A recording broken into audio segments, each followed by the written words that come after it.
Here we go.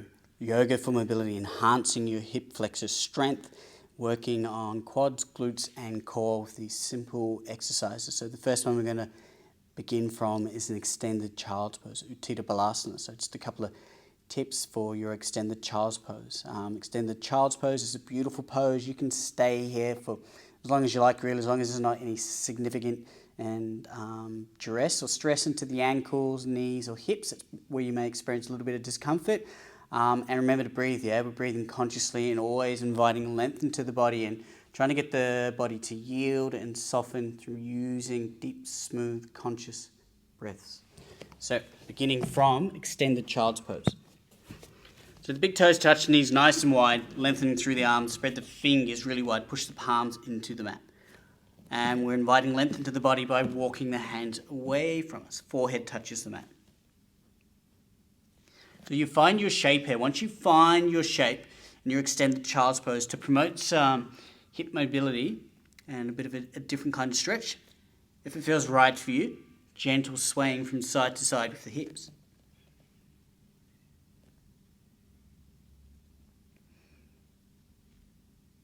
Next shape we make from extended child's pose. Again, we come into a tabletop. Widen the feet, knees in line with the wrists. So wrists about shoulder width apart, knees about hip width apart. Finding your tabletop. From here, maybe again just swaying the hips, rolling the shoulders.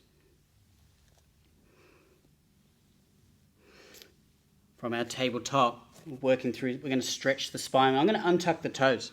So notice how I untuck my toes, push the toes into that. Shoulders are over the wrists, moving through what's known as cat-cows, Marjariasana from a tabletop. So I inhale, I let my belly fall, I look up. Exhale, chin towards the chest, round through the spine. Beautiful angry cat shape. Breathe in, belly falls, look up. Exhale, rounding. Breathing in. Breathing out. Breathing in, breathing out. Breathing in, breathing out. Notice how I tuck my chin in towards the chest. When I make this angry cat shape, I'm bringing my belly button towards the spine. I'm rounding. Rounding. Then come back to tabletop, tops of the feet back into the mat. So from here, again, making some circular movements with the hips. Hips sometimes like to make circles. Once again, it depends where you're at. Just be patient with your body if you're new to yoga. Rolling those shoulders, always Hasta Bandha, always on, always pushing through the hands.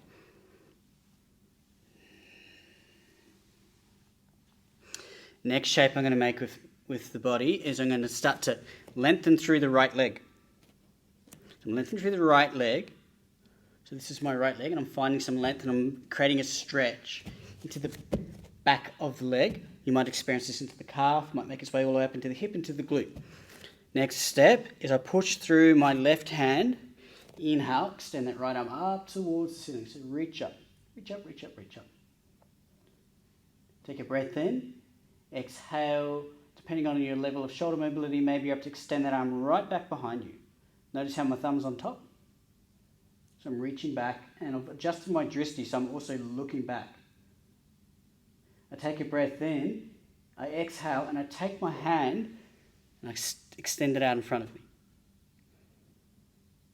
Next step, I place my hand behind my head. Inhale, point the elbow up towards the ceiling. Extend my arm up. Thread the arm through, palm faces up. So now I'm threading the needle. So that arm gone right across the body to the opposite side. So I lengthen through. So I'm working with the right side of the weight. I'm lengthening through my left arm, lengthening through my right leg, but I've threaded the right arm through. And I'm just resting my temple and my cheek onto the mat. Then I use a breath in, walk that left hand back towards me, and I stretch that right arm back up. And then I gently lower. So I'm going to do this on the other side as well. So it's always important to do both sides. So this time I lengthen through that left leg. So right leg forward, left leg back. So I find a shape, push down through my right hand. So you get to see what it looks like from the back here. Inhale, reach up. I'm reaching up, reaching up, reaching up. Then I gently and mindfully extend my arm back behind me, thumb on top. Extend those fingers, I'm looking back at that hand.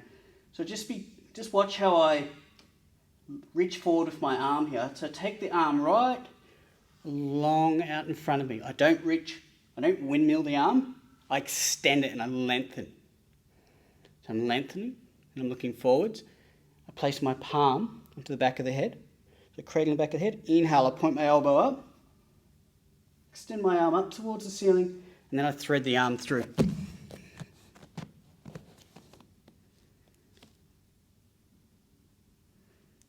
Stay for a couple of breaths. Stay until you've got what you need. Use your arm to assist you to make your way out. Gently lower the arm. And then we come back to tabletop. And again, we move those hips, roll the shoulders. From here, we come into a downward facing dog, Ardha Mukha Shavasana. I like to walk the dog, so we're walking the dog. So from Ardha Mukha Shavasana, we're going to make our way into Anjaneyasana. So inhale, lift up. I'm going to lift up my right leg. I'm going to step my right foot through between my hands. I lower my left knee to the mat. Top the foot into the mat. Knee in line with the ankle. I take my hands through the midline of the body.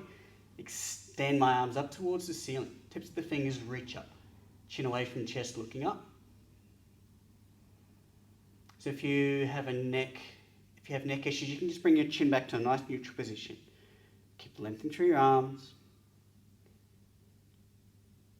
Grounding through your front foot. So I'm grounding through my foot. And then I take my hands through the midline of the body. From here, taking my back leg up off the mat, I find a runner's lunge. So you're welcome to stay here. If you want to switch it up, you can push down through the hand that's on the inside of your foot. Inhale, reach up with the opposite arm. Like we did before, you can reach back with this arm. And then you can extend that arm out in front of you. And then gently lower the arm. Step back with the lead leg. Downward dog. Remember, please do both sides of the body. So this time, left side, inhale, step it through. Lower the back leg to the mat, so it's my right knee. Inhale, extend the arms up. Again, if your neck's okay, you can look up. It's known as the drishti. You can take the drishti up. Chin away from the chest, open it through the throat. If your neck's not comfortable with that position, chins into a nice neutral position. Breathing in, breathing out. When you got what you need from this shape, hands through the midline of the body, hands frame the front foot, take that back leg up off the mat. So you can get to see what it looks like from the back. So I'm going to ground through the hand to the inside of my foot. So it might be tips of the fingers, maybe it's your palm, just meeting your body where it's at. Inhale, I reach up with my left arm.